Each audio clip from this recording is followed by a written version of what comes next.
Hello, welcome once again. We are starting from here today to show you this picture of the dysgerminoma once again, to show you how the cells look like. You can see an idea of the tumor cells. As I said earlier, these cells are quite large with a nice nucleolus. I want to show you a graphic view of that one. Now I want to see you again these things. What you see, a gray background, and there are some cells over here. You can see these cells quite large and round. Cytoplasm is very clear. We can see the nucleus with a blue nucleus with a nice nuclear membrane, and there are some nucleolus which is pink. Not really very prominent in that way, but it looks prominent. So this is how the seminoma cells or dysgerminoma cell look like, and I want you to look at it very carefully, very nicely. What is the importance of this cell being present in a tumor? The importance is that if we see this kind of cells, we can say the tumor probably arises from the germ cells. I want to repeat again. If we see these dysgerminoma cells or seminoma cells, we can tell the tumor is from the germ cell origin. So germ cell tumor should have a cell like that. These cells are classically known as seminoma cells. Since it is a female patient, we can call it a dysgerminoma cells. So now we shall go back to our next slide.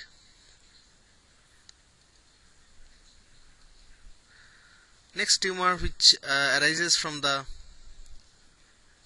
stroma or the sex cord, we know this is a space between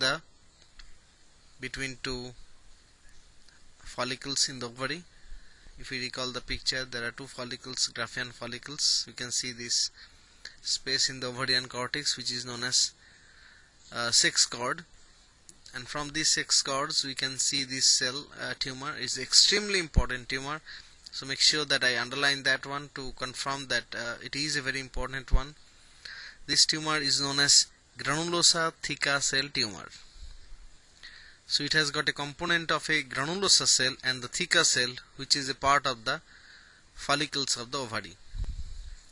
Now these tumors are basically seen postmenopausal, but it can be seen in any age group. It is unilateral. This tumor is a solid tumor. This tumor is important because I just want to make sure that you get it. This tumor, if it is functional, they always produce a hormone in a high amount, that is estrogen. So in this particular female, the serum estrogen level is extremely high, and of course which is there for a long time. So what is the consequence of this serum estrogen level elevation? And that is an important question, most likely you shall be asked. Somebody should ask you this question, that what can happen if somebody has a high estrogen in the system? Two things can happen. Number one is endometrial hyperplasia. We know endometrium is the mucosal layer of the uterine cavity. So we shall get a hyperplastic change of this endometrial epithelium. Now this hyperplastic change, if it is persisting for a long time, which will ultimately produce a endometrial carcinomas. So please remember these two things. In two ways you have to remember that. Number one, a lady who has a endometrial hyperplasia, what is the most likely cause of this endometrial hyperplasia? It is a granulosa theca cell tumor. A patient has a endometrial carcinoma. What is the most likely cause of this endometrial carcinoma? The patient has a granulosa theca cell tumor. So what is the connection between these two things? The connection is estrogen, which is secreted by this particular tumor, granulosa theca cell tumor. Now the next important diagnostic point, how to identify this particular tumor. Now this particular tumor is a solid tumor, as I said, and typically microscopically it will show a structure which is known as Schall-Exner body.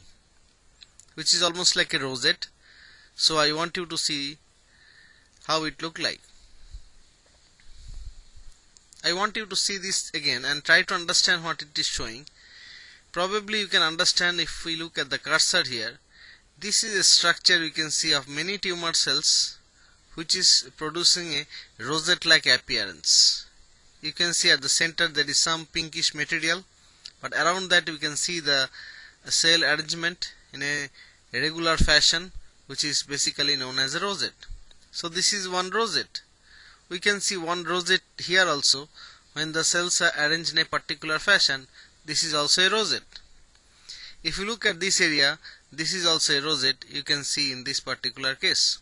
So these rosettes are known as a Kohl-Exner body, and which is typically present in which kind of tumor?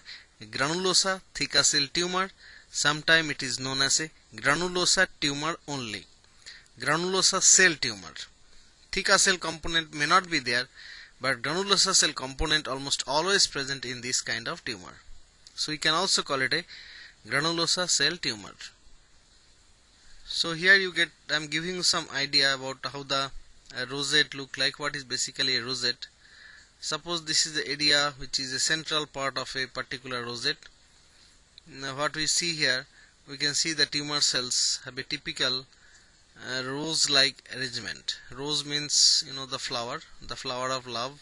So this is a kind of arrangement of the tumor cells around a central lumen-like area. So this is what is a rosette. So this kind of rosette appearance we can see in the granulosa cell tumor. And what is the name of that rosette? Yes, Kohl-Exner body. Good. So here you see again the Kohl-Exner body, which is indicative of a granulosa cell tumor. Now before I discuss the next one, I would like to discuss little bit about the clinical feature of these things. Probably you must know that thing. So what is the clinical feature? Clinical feature. Since the patient has endometrial hyperplasia, the patient will present with a abnormal uterine bleeding. This bleeding can be excessive. This bleeding can be abnormal. We know that the female bleeding is quite normal in a regular menstrual period, which is something around 3 to 5 days at the end of the cycle. Now this patient would bleed any time of the month. This bleeding sometimes is excessive. This bleeding sometimes is a kind of spotting bleeding.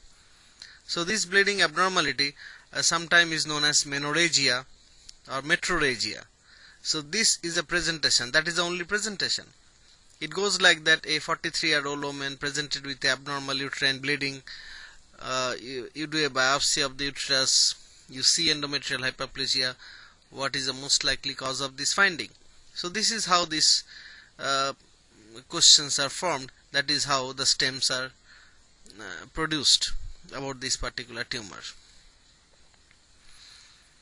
So this is a Kohl-Exner body. We go to the next one, which is known as Sertoli-Leydig cell tumor. Now this tumor is also a kind of tumor of the sex cord. Now Sertoli-Leydig cell tumor, as we see that it is a combination of two different cells.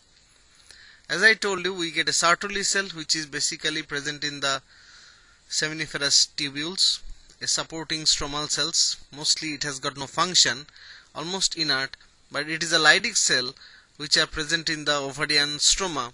It is very much hormonally active. Now the hormone they produce basically are androgens, which is almost like a male hormone. So this tumor would produce a hormone which is like a male hormone. So sometime it is known as androblastoma.